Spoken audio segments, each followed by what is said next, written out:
Bonjour.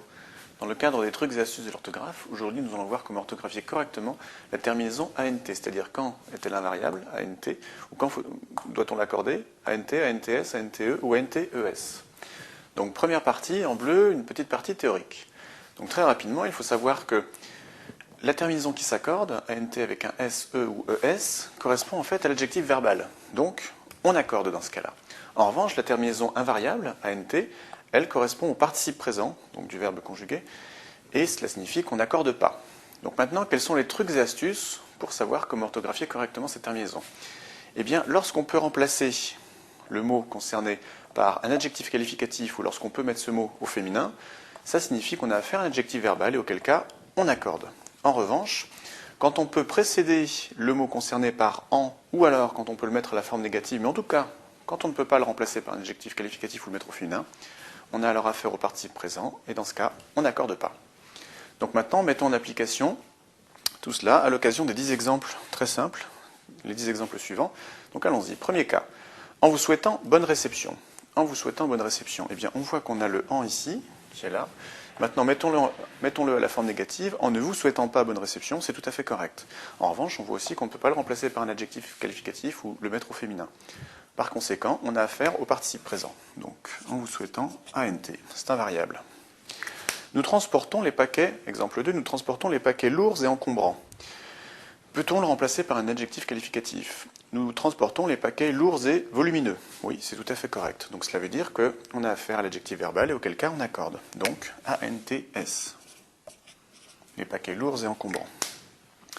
Troisième exemple. Nos stocks ne sont pas suffisants pour assurer votre approvisionnement.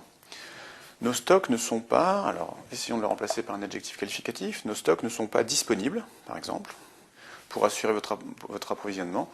C'est tout à fait correct, donc à ce moment-là, cela signifie qu'on a affaire à l'adjectif verbal, et donc on accorde suffisant ANTS.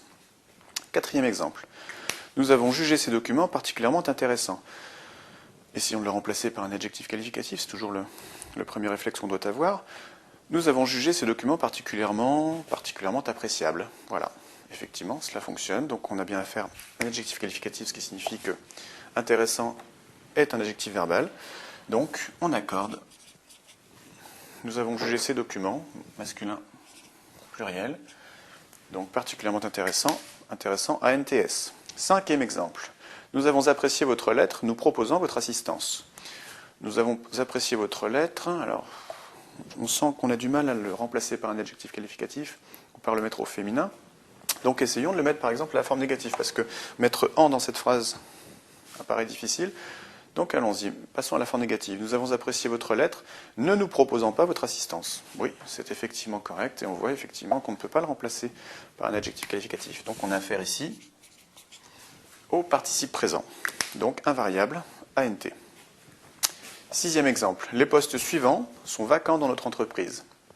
Alors essayons de remplacer ces mots par des adjectifs qualificatifs. Les postes libres sont disponibles dans notre entreprise.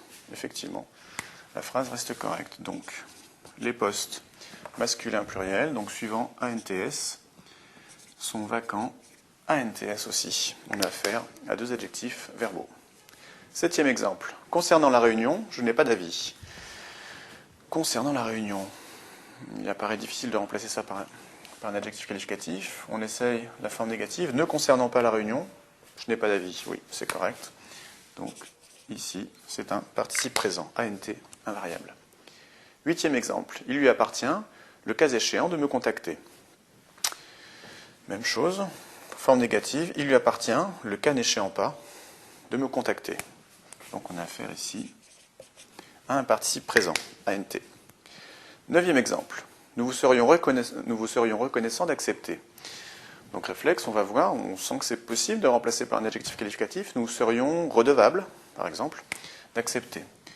Donc nous, première personne du pluriel, donc reconnaissant, ANT, c'est un adjectif verbal. Dixième et dernier exemple. Les documents importants doivent être sécurisés. Réflexe, on essaie de le remplacer par un adjectif qualificatif. Les documents signés doivent être sécurisés. Ici, c'est le participe passé, qui a valeur d'adjectif qualificatif. Donc, les documents importants, on accorde important à NTS. adjectif verbal. Donc voilà qui termine ce 10e et dernier exemple, et qui par la même occasion termine ces trucs et astuces de l'orthographe qui nous indiquent comment orthographier correctement la terminaison ANTS, c'est-à-dire quand faut-il accorder, quand ne faut-il pas accorder. Donc je vous dis à bientôt pour d'autres trucs et astuces de l'orthographe, d'autres cours sur NetProf. Au revoir.